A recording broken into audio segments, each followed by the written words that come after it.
کم یو انسان ته چې شیطانی وسوسې ډېرې ورځي په زړه کې خیالات غلط خیالات ورته ورځي او ناجایزه خیالات ورته ورځي نعوذ بالله من ذلک شرکی خبرې هم ورته ذهن ته ورځي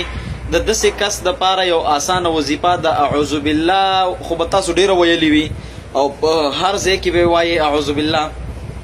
خو د اعوذ بالله دا طاقت او دا صفت به مو نه لیدلی د اعوذ بالله د برکت به انشاءالله خدای پاک ستا دا ټولې مسلې حل کړي که چېرته تا ته غلط خیالات درځي شرکي سوچونه دله درځي قسمه قسم غلط خیالات دي وسوسې دي په زړه کې د ټولو نه اسانه وظیفه د دې دپاره اعوذ بالله من الشیطان الرجیم صرف د دې پورې دا شروع کا 313 پیرې وایا د هر فرض مانځنه وروستو 11 پیرې او په ټوله ورځ کې 313 پیرې ان شاء الله بیا ورته نه غلط خیالات راځي نه ورته وسوسې راځي نه به د په زړه کې کومې غلطې خبرې راځي ان شاء الله ذهن هم دې بالکل پاک شي چې اعوذ بالله کوم یو انسان وایي شیطان تېنه 100 ګزه لرې تښتي 100 ګزه نو دا وسوسې ټولې شیطان انسان ته ذهن کې اچوي دا شرکي وسوسې غلطې وسوسې دا ټول د شیطان کارونه دي صحیح شو ځکه من شر الوسواس الخناس الذي يوسوس في صدور الناس من الجنة والناس ځینې انسانان هم خلکو ته په زړه کې وسوسې اچوي نو الله تعالی به د دواړو نه حفاظت درته نصیب کړي او زړه به د وسوسو نه بالکل پاک صفا شي